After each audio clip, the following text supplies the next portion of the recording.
Mark Randolph y Reed Hastings pensaron que la industria del alquiler de películas necesitaba un cambio, y todo porque Reed acababa de recibir una multa de $40 de Blockbuster por devolver una película tarde. Habían leído sobre una nueva tecnología llamada DVD, que resolvería la mayoría de los problemas que tenían las cintas VHS. Los DVD eran mucho más pequeños, livianos y tenían menor riesgo de dañarse en el correo. Así que en el 97 compraron una gran colección de DVDs que en ese entonces solo estaban disponibles en Japón, y crearon un sitio web donde las personas podían alquilarlos por una pequeña tarifa. Ofrecían la opción de alquilar el DVD por $4 o comprarlo por $25.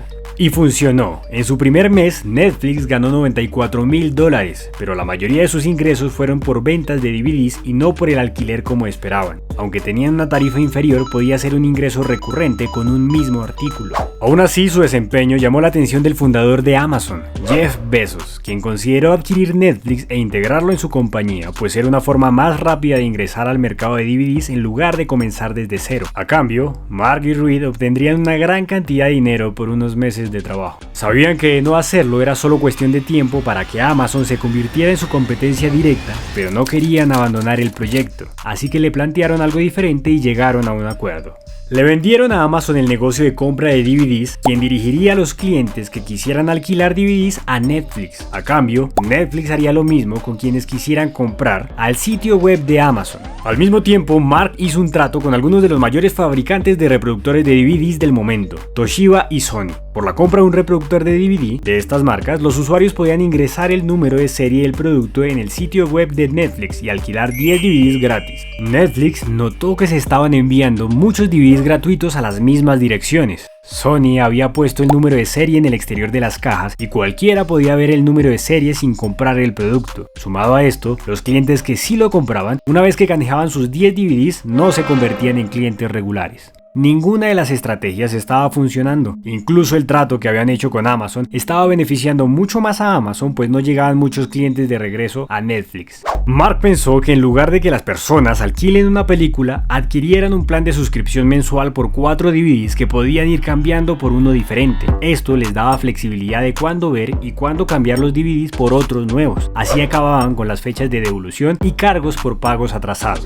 90% de las personas que veían la oferta en la página se inscribieron en el plan de suscripción y ahora eran rentables. Para el año 2000, Netflix estaba en camino de generar alrededor de $5 millones en ingresos, pero con la crisis de los .com, en el cambio de milenio, los inversores no querían saber nada que tuviera que ver con internet. Algo bueno para Blockbuster, quien ganó casi $800 millones solo en recargos por pagos atrasados de sus clientes ese año, y con sus tiendas físicas estaba valorada por $6.000 millones y manejaban casi 60.000 empleados. Por lo que se reunieron con el director ejecutivo de Blockbuster para venderle Netflix por $50 millones con la visión de controlar las tiendas físicas y el mercado en línea y así salvar su negocio. Pero and basically they laughed at us.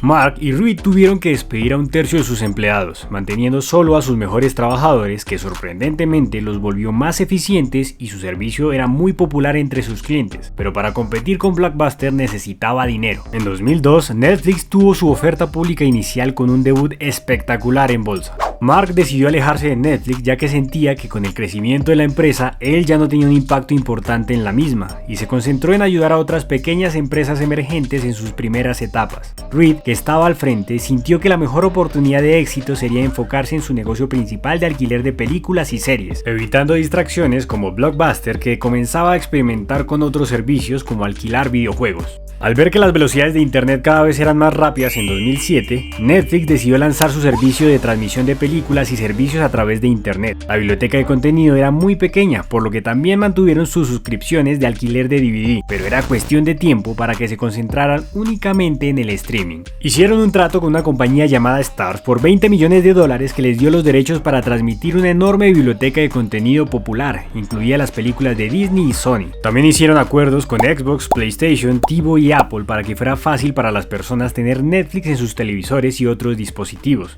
pero lo más importante, les permitió expandirse internacionalmente.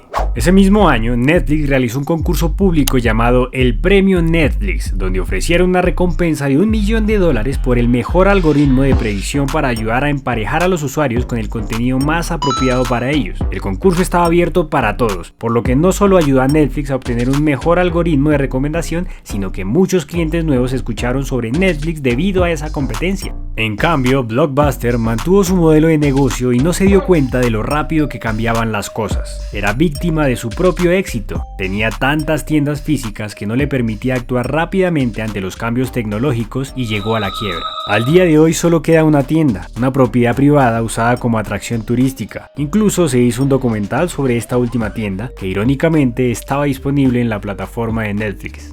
Varios estudios empezaron a subir las tarifas de sus licencias al ver el dinero que estaba ganando Netflix, por lo que la compañía comprendió que necesitaba contenido propio y en 2011 encontraron un programa llamado House of Cards. Les costaría alrededor de $100 millones porque era un espectáculo que necesitaba un gran presupuesto y muchas compañías de producción, incluso HBO, querían los derechos. Para que fuera rentable esta inversión, necesitaban atraer alrededor de $500 000 de nuevos usuarios que permanecieran suscritos durante 2 años cada uno, por lo que la compra de los derechos de este programa era una apuesta muy arriesgada y costosa. El espectáculo se estrenó en 2013 y fue un gran éxito, pero tendrían que replicar la estrategia rápidamente, pues ahora tenía otros competidores en el mercado como Hulu. Se centraron en series, pues si la gente se enganchaba con un programa, permanecerían suscritos a Netflix para futuras temporadas. Con los datos del comportamiento de sus suscriptores, sabían sus gustos y preferencias y en consecuencia sabían qué contenido crear.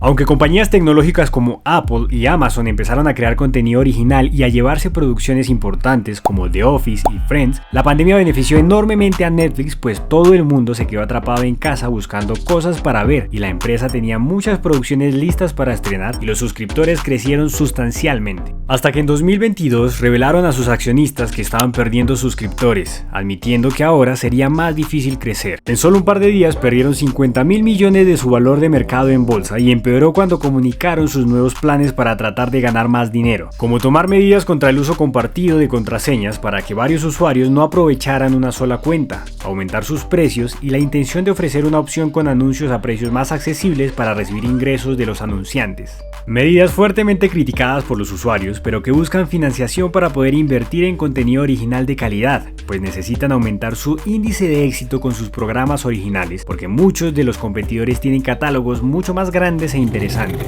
Disney Plus estableció un objetivo de 60 a 90 millones de suscriptores para 2024. Y consiguieron esos 90 millones a principios de 2022, lo que empeoró las cosas para Netflix. Aún así, siguen siendo el servicio de streaming más grande del mundo con 220 millones de suscripciones. Su caída en suscriptores se explica con la suspensión del servicio en Rusia debido a la guerra en Ucrania y el retorno al trabajo de muchos usuarios luego de la pandemia. Si bien es cierto que están perdiendo participación de mercado, el mercado se está haciendo cada vez más grande. El mismo Reed entiende por competencia todas las formas de entretenimiento, como YouTube o los videojuegos, incluso TikTok, que a diferencia de Netflix, donde puedes gastar mucho tiempo eligiendo qué ver, su algoritmo de recomendación reproduce el contenido automáticamente y al ser de unos pocos segundos en la mayoría de los casos, engancha por mucho más tiempo al usuario en la plataforma. Esta es una guerra por la atención de los usuarios, y Netflix lo sabe. A lo largo de su historia ha encontrado cómo reponerse y están acostumbrados a tomar decisiones difíciles. Pero quién sabe, y estemos viendo el ocaso de una gran compañía. Al menos a Blockbuster le queda una última tienda. Sería irónico que durara más tiempo en pie que Netflix. Déjanos saber tu opinión en los comentarios. Suscríbete y sigue aprendiendo de finanzas con el video que te dejamos acá. Chao, chao.